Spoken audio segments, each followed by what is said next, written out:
Kita tidak mengincar jabatan. Kita mengikuti MD3.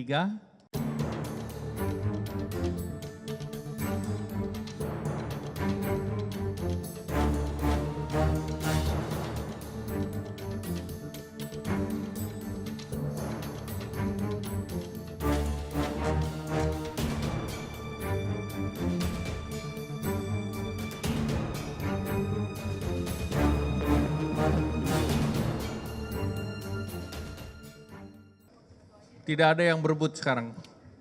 Jadi MD3 tidak berubah, belum ada perebutan apa-apa.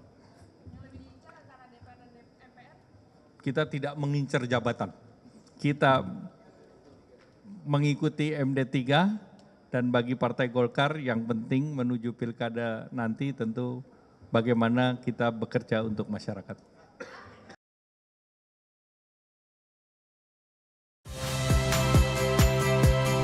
Saya Rahmat Ibrahim.